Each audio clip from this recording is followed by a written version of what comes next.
Hello, class. How are you? I'm going to finish off the course with a presentation about the purpose of your science education and how you can use your education to create your ideal life. I'll talk about motivation, inspiration, character, kindness, and compassion. We'll revisit some concepts from the orientation module in the course.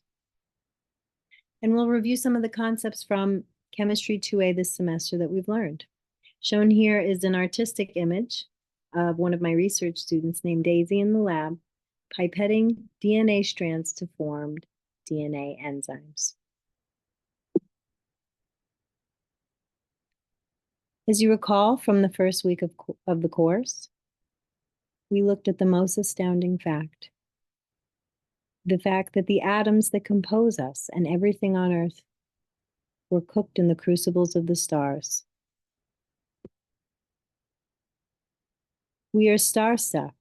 We are all made of oxygen, carbon, hydrogen, nitrogen, and other trace elements and atoms.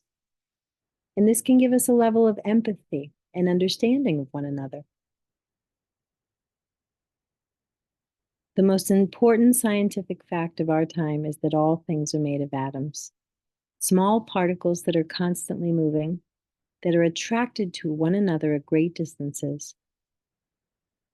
And at certain distance, when the repelling forces overcome the attractive forces, when the forces are minimized, we have an internuclear distance between two atoms that we call the bond length. So we learned in this course how atoms join together to form molecules and compounds, and this forms the basis of human beings, other organisms, and many things on Earth. Shown here is beautiful art, microscopic art of bioplastics. The two right micrographs here are bioplastics made from milk, protein in milk called casein that was done in my Chemistry 2B course this semester. We thought that it looked like the Earth under polarized light. And so to the left, you can see an image from NASA showing the sustainability of the process. The connections and the artistry is quite clear. And I invite you all to the inaugural Art of Microscopy Symposium this Friday from 9 to 11:30 a.m. to see more beautiful microscopic art, such as this. And if you look closely, you can see that there's a texture to this plastic made from milk, and that certain aspects of it interact with the polarized light and generate beautiful colors. As part of this course, we learned that scientists are inspired by nature, and that nature too is composed of atoms and molecules. In this picture that I took in February of 2023, you can see beautiful snow on the mountains, and this is taken above the Rose Bowl Stadium. As we know, snow is a solid form of water. We talked about physical changes, water going in between various physical states of matter. We look at the gases in the atmosphere, and we think about the oxygen, the carbon dioxide, the nitrogen gases, and the properties of them. We look at the beautiful flowers, and we think about the colors, the pigment molecules. We think about the smells, the aromas. And we think about the fact that they're giving us carbon dioxide. Sorry, oxygen, as we give them carbon dioxide. So there's chemistry all around us in this beautiful picture in Pasadena, California. In effective science education, students practice thinking like scientists and carrying out scientific work, as you have done in the lab this semester. Successful science education transforms how students think so that they can understand and do science like scientists. Shown here is Professor Carl Wyman at Stanford University, a Nobel laureate in physics, who studies various aspects of active learning, pedagogies, and STEM education and their effectiveness. Another fantastic science teacher of our time, Richard Feynman, says to teach your students to doubt, to think, to communicate, to question, to make mistakes, to learn from your mistakes, and most importantly, to have fun in your learning. The importance of creativity and imagination in science cannot be underestimated. In order to build a sustainable future, we must first imagine what it looks like. Imagination, after all, is everything. It is the preview of life's coming attractions. My students and I imagined this beautiful artwork that you can see that was made from roses. We 3D printed a rose and used paints that were made by extracting pigments from roses to create this beautiful art, both on the 3D printed rose and on a beautiful piece of paper drawn by Rose Drew. So Rose drew a rose. Shown here are more micrographs. To the left, you can see a Pasadena parakeet feather that fell in my backyard and the intricate structures on the feather. In the middle, this is actually that same sample of bioplastic from milk, but it looks like a nebula, so I thought that that was interesting. And to the right, this is a solution of a molecule called now red, which is used to study microplastics in the environment, and it looks like a beautiful piece of art under the microscope. Here are paints created from fruit from my students. You can see the pigments hidden in the fruits and vegetables. So here's beta carotene hidden in a carrot, for example. You can see the chlorophylls and the greens of the trees and more, including anthocyanins, which many of you are in the process of extracting right now from cabbage. Here are two examples of the artistic anthocyanin project that you are currently engaged with to teach acid-base chemistry in a fun way. You can see the extraction of the anthocyanin purple color from the cabbage here in hot water.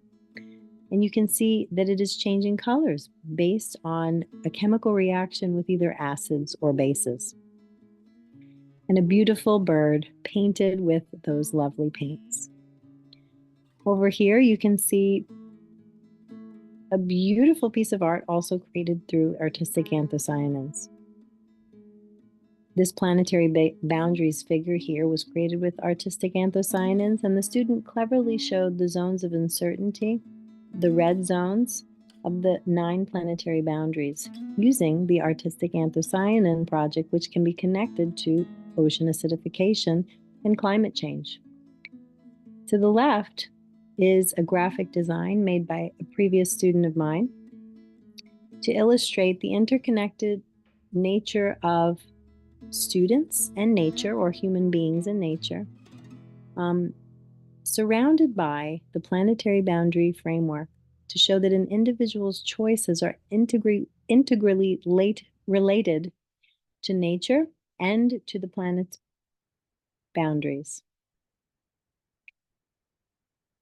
As educators, we have the privilege of inspiring future generations of creative, equity-minded scientists, engineers, teachers, and citizens.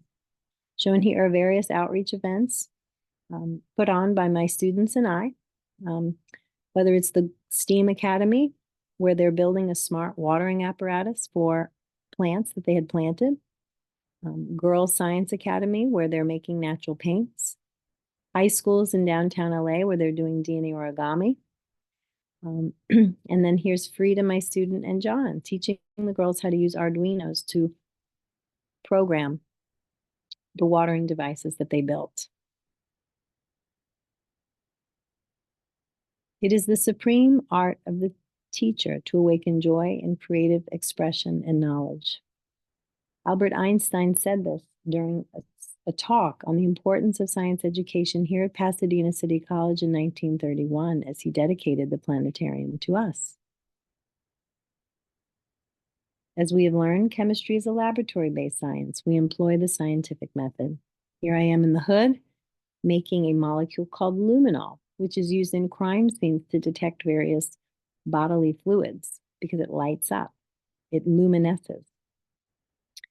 We learned about the scientific method and we practiced it each day in the lab as we came in with a question that we had, designed experiments in order to test that question and to come up with a strong conclusion. And we also participated in various aspects such as community analysis and feedback through Canvas discussions about the data and results, benefits and outcomes to society. We worked on things like sustainable materials and biofuels, natural paints, and green chemistry. And of course, we were all excited to explore and discover new things. Here's just a detailed view of the scientific method that we have looked at many times now this semester. So after I made the luminol molecule, of course, I did a redox reaction to get the glowing, beautiful light in this luminescence. And so we turned off all the lights and we counted how long the light lasted. It was a fun day in the lab. Here's the beautiful 3D printed rose as we are painting it with rose paints. Here are the extracted pigments from the rose petals. Here's a bird's eye view of a crystallization. You can see a stir bar. It's perturbing the solution and generating crystals of aspirin made in the lab. This is a thin layer chromatography experiment where UV light is used to detect the presence of product molecules that you can see. So you can see the emergence of a new molecule in this chemical reaction here. So this shows how TLC can be used to monitor chemical reactions. Shown here are those aspirin crystals after we purified through distillation. Chemistry, of course, can be used for sustainable energy, as you saw through my research with algae biodiesel. Right here is algae biodiesel being lit on a cotton ball in the lab. There's the algae that we made the biodiesel from. Here's that beautiful bioplastic sample we made in the lab from milk by acidifying it and isolating the casein protein, which hardens over the week and becomes a hard plastic that you can see under the microscope here. And with the polarization filter, you get these beautiful colors as the light interacts with matter. You can actually see a braided texture in this bioplastic, which is amazing. Chemistry is everywhere. It's all over nature. It's even in the beautiful colors of fall, as you can see in this tree that I took a picture of on a hike. The greens of chlorophylls, the yellows of the carotenoids and flavonoids, the oranges of the beta-carotene molecule, and of course, the reds and pinks of anthocyanins and carotenoids, again, connected to what you are doing this week with the artistic anthocyanins. I showed you my algae experiments where I extracted various pigments from algae using PrEP thin layer chromatography. So this is like a giant TLC plate, which I'm going to use a razor blade and cut off each of these bands, which represents a different pigment molecule. Here they are. And then I'm going to dissolve them in solvent, taking them out of the silica and put them into vials that I can run on gas chromatography, another form of chromatography or separating molecules to identify what those pigments might be. Here's beautiful bioluminescence on the shores of San Diego. You can see the lighting up, the luminescence. It's bioluminescence because it comes from an organism, an algae in the ocean. And inside of the algae, there is an enzyme called luciferase, which catalyzes the redox reaction that produces light. Chemistry is also food, right? The food that we eat is broken down through our metabolism. And those smaller building blocks are then used to build our biomolecules. We're extracting the energy for us to use. So you can see various functional groups that we learned. Here's a carboxylic acid and an aliphatic tail. You can see an aromatic alcohol, a phenol. You can see an ether, an aldehyde, an amine, for example, in our beautiful chocolate. This course was taught through systems thinking and green chemistry. You had many labs that showed how chemistry related to many other disciplines. You learned about systems thinking through an intensive laboratory activity on Canvas. And systems thinking is also seen as through undergraduate research as chemistry is applied to other fields such as DNA nanotechnology. You could also see systems thinking in terms of sustainability initiatives like the Planetary Boundaries Framework, green chemistry, and the United Nations Sustainable Development Goals. So we aim to convert our research into outreach and education activities to teach underrepresented students or all students about new and emerging science and technologies as they relate to the environment and sustainability.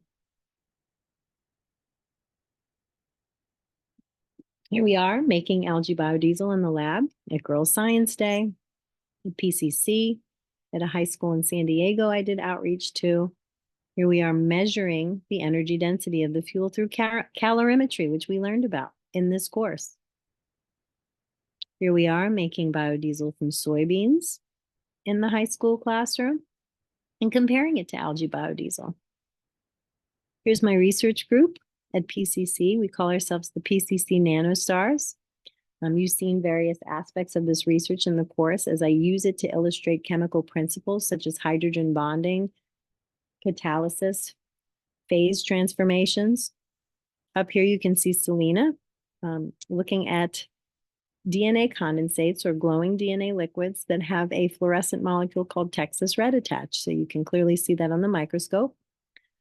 Here are my students pipetting, working together in the lab to make condensates and DNA enzymes.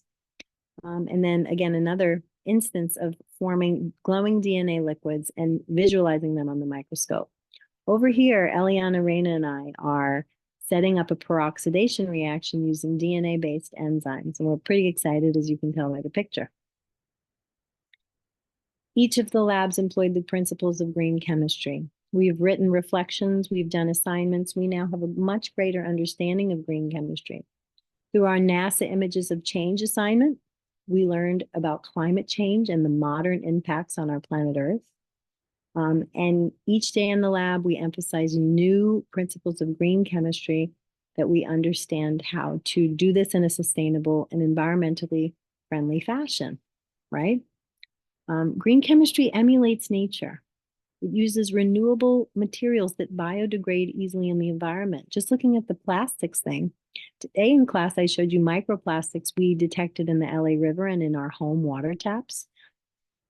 And then I also showed you how we made a bioplastic out of milk. Okay, we respect the environment. We prevent pollution. We're energy efficient. We help build a sustainable future. Green chemistry fosters innovation, creates jobs, and inspires the next generation of chemists. Now, of course, we're all in college, and we're human beings on planet Earth. And so part of what we're searching for is our purpose. Right? We strive towards self-actualization, right? Where we can imagine and build and create our ideal lives. And so as we come through these courses and we have these different experiences on campus, we're aiming to find our purpose, which is the center of this Venn diagram. Perhaps it's something that the world needs that would make you feel good. Something that you love that would also make you feel great as you work each day. Something you're good at, right? Natural talents are, can be employed in your profession and your life. And of course, something you're paid for. So you have the financial independence and no stress that come with any sort of financial issues. So let's all continue to reflect upon this Venn diagram and appreciate that we're taking steps towards self-actualization as students in college. We also learn some important skills that employers value, such as resilience, courage, collaboration, critical thinking, communication, creativity, curiosity. We did all of these things in the lab. I saw remarkable scientific insight for you beginning scientists, and I can only see you getting better from here. When you encountered an issue in the lab, you were resourceful, you were creative, and you solved those problems. You should be very proud of yourselves.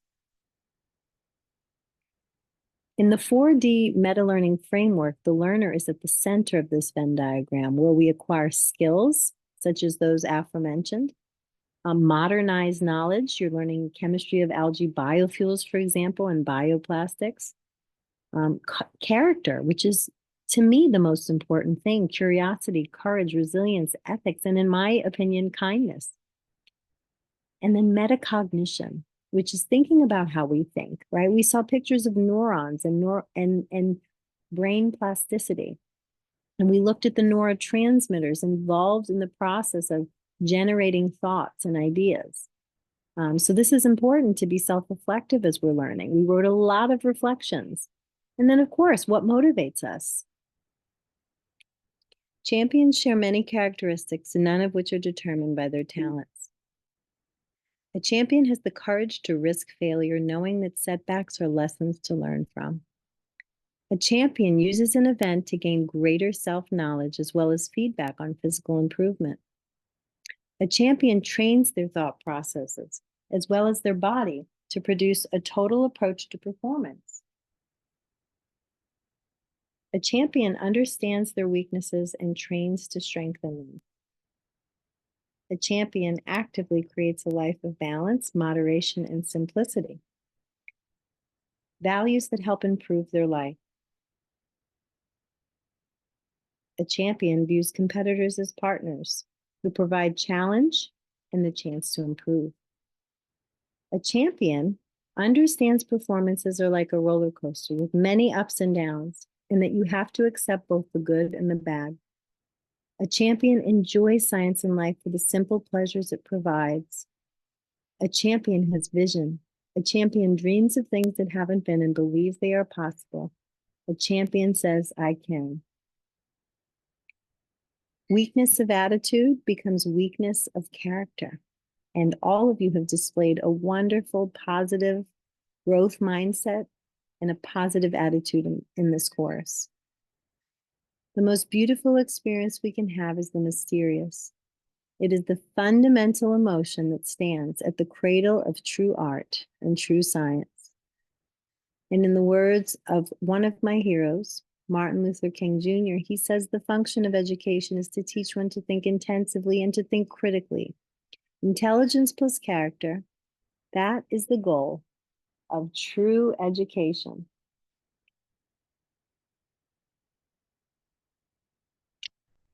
Albert Einstein says education is not the learning of facts, but training the mind to think.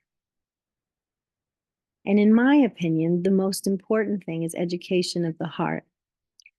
In the words of the Dalai Lama, my wish is that one day formal education will pay attention to the education of the heart, teaching love, compassion, justice, forgiveness, mindfulness, tolerance, and peace.